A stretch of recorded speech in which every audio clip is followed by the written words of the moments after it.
부쌤의 거꾸로 한국사 시즌 3 그 60번째 시간입니다. 이 시간에는 일제시대 사회 모습의 변화에 대해서 살펴볼 텐데요. 먼저 학습 목표를 살펴볼까요? 강점기에 일어났던 사회 모습의 변화를 일제의 식민 지배 정책과 관련해서 파악해 보고요. 도시가 성장하는 과정에서 농민들이 몰락하고 도시 빈민층이 크게 늘어났다는 사실을 이해하면 되겠습니다. 내용으로 들어가 보겠습니다. 일본 제국주의의 경제 침략과 식민지 지배 정책에 따라서 도시가 성장을 하게 됩니다. 새롭게 항구를 만든다거나 항만시설을 만들고 철도를 만들다 보면 철도의 요충지로 철도역이 성장하는 곳에 새로운 도시들이 만들어지죠.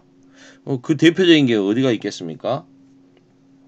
예를 들어서 경부선 철도와 호남선 철도가 만나는 지점에 대전 같은 곳이 새로 뜨는 도시가 되듯이, 그리고 경의선 철도에서 기존의 의주라고 하는 도시가 지고 여기 만들어진 곳 근처로 신의주가 새롭게 뜬다거나 이런 것들이 대표적인 예가 되겠죠.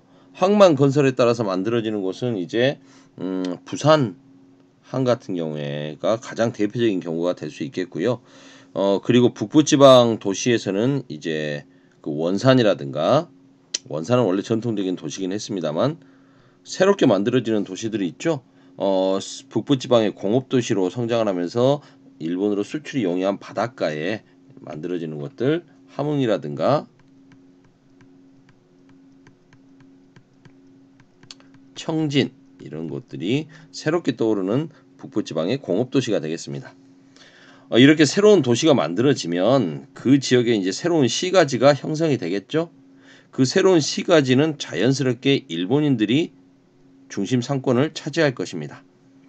그럼 반대로 조선인들은 이 식민지의 노예처럼 살아가기 때문에 그들이 만들어 놓은 도시의 외곽 지역에서 빈민층으로 살게 되는 거죠.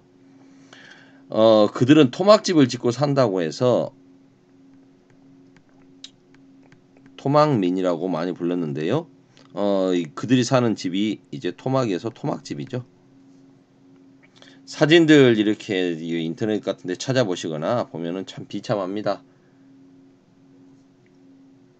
제대로 된 집이 아닌 거죠. 얼기설기 대충 지어서 하룻밤 잘 정도 운막처럼 짓는 그런 토막집들이 많이 생겼고요. 이런 와중에도 1920년대, 30년대 신문, 잡지, 영화를 통해서 서양 문화가 빠르게 들어오죠. 그리고 서울 등의 대도시를 중심으로 이런 서양식 문화가 유행을 합니다. 대중문화가 유행을 하는 거죠. 모던걸, 근대적인, 그때는 모던걸, 모던보이, 이런 애들이 활개를 치면서 양복을 입고 멋진 양장을 입고 좀 굽이 있는 신발을 신고 이렇게 멋지게 차려입고 다니는 거죠. 이러한 자본주의적 소비 문화와 그 다음에 서양의 스포츠 등이 보급되면서 대중문화로 유행을 하게 됩니다. 반면에 도시 빈민들의 삶은 어떠했을까요? 1920년대, 30년대 일제의 식민지 공업화 정책에 따라서 날품팔이, 미숙련 노동자들이 크게 증가합니다. 이 사람들이 결국은 어디서 왔겠습니까? 1910년대 토지조사 사업과 토지에 대한 경제 수탈, 20년대 산미 증식계획으로 몰락해버린 또 농민들, 이런 사람들이 도시에 들어와서 할 줄 아는 게 없죠. 당연히 숙련된 노동자일 수는 없을 겁니다. 하루 벌어 하루 먹고 사는 거죠.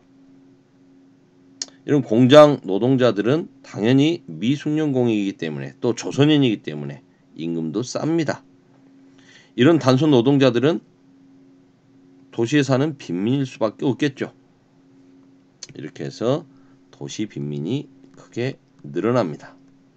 그들이 살 수 있는 집이라고는 결국 위에 나오죠. 토막집일 수밖에 없는 겁니다.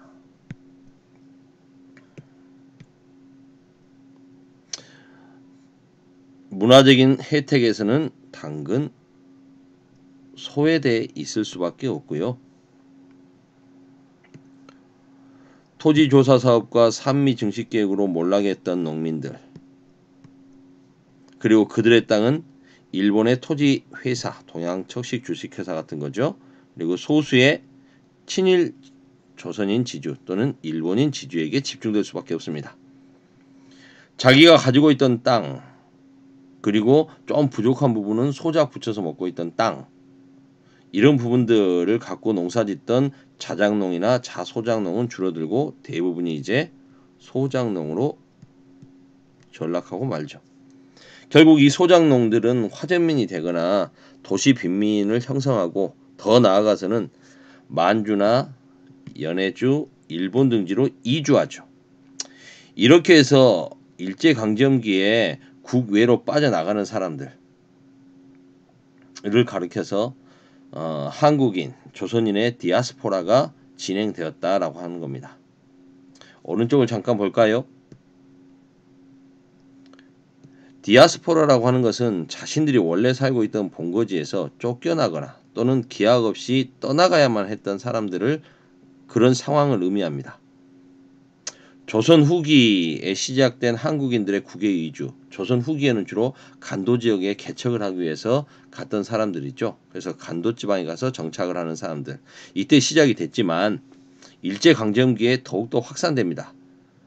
말씀드렸듯이 만주, 연해주, 일본 등으로 살기 위해서 땅을 잃은 농민들이 생존을 목적으로 떠나는 경우들이 크게 늘었던 거죠. 물론 독립운동을 위해서 떠난 사람들도 있었습니다. 그리고 나중에는 이 연해주 지역에서 살다가 1937년 소련에 의해서 중앙아시아로 강제 이주된 사람들도 있죠. 현대로 들어와서는 한국전쟁 이후에 미국으로 얼마나 많이 이주해 갔습니까? 이민들 많이 갔죠. 캐나다 등으로 이주하는 것도 최근에는 많이 늘었었고요. 뭐 그런 부분들도 있었던 겁니다. 현재 전 세계에 약 700만 명 이상의 재외동포가 이렇게 해서 살고 있는 거죠. 한국인의 디아스포라. 보겠습니다. 여러분들 새마을운동 기억나시죠? 박정희 대통령이 전 대통령이 이렇게 시작을 했다라고 하는 새마을운동. 근데 이 새마을운동을 역사학자들은 일제시대에 농촌진흥운동과 많이 비교해서 이야기를 합니다. 결국 농촌진흥운동 재판 아니냐, 현대판 농촌진흥운동 아니냐라고 비판적으로 보기도 하는데요. 농촌진흥운동이 뭐였길래 1929년 경제 대공황 이후에 농민들의 삶은 더욱더 힘들어집니다. 소작쟁이도 더욱더 격렬해지죠. 이러한 상황에서 일제는 1930년대 효율적인 농촌 통제를 위해서 아니 사람들이 너무 몰락해니까 직장을 찾아서 더 도시로 막 이주하거나 아니면 살기 힘들다고 소작쟁이를 막 펼치고 하니까요. 어떻게 하면 이게 농민들을 좀 통제할 수 있을까? 마음을 진정시키기도 하고 감시도 철저하게 하면서 확 잡아야겠다. 안정적으로 식민지를 지배해야겠다라는 생각을 하게 되는 겁니다. 그러면서 농민들에게 이야기하죠. 너희들이 못 사는 이유는 너희들이 게을러서 그래. 스스로의 힘으로 다시 삶을 제대로 살아봐야 될 거 아니냐. 잘 살아봐야 될 거 아니냐라고 하면서 자력갱생을 강조하죠.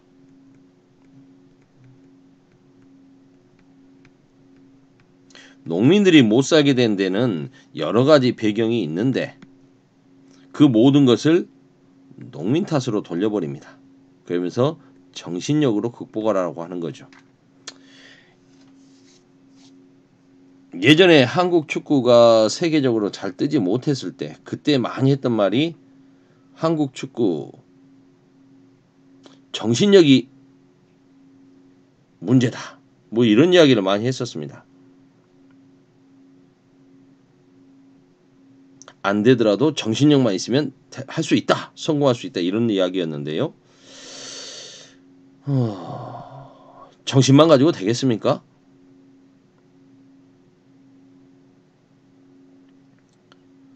근본적인 구조를 바꿔줘야죠. 1970년대에 들어서 예를 들어 한국이 근대화되면서 이촌 향도 현상이 본격화됩니다. 일자리를 찾아서 가난한 농민들이 도시로 몰려가죠.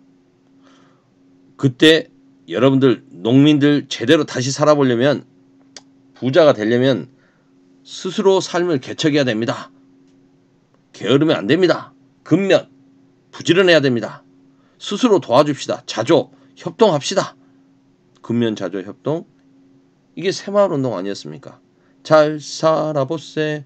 노래부터도 잘 살아보려면 열심히 노력하자. 정신 차리고 노력하자. 많이 닮아 보이네요. 일제시대의 농촌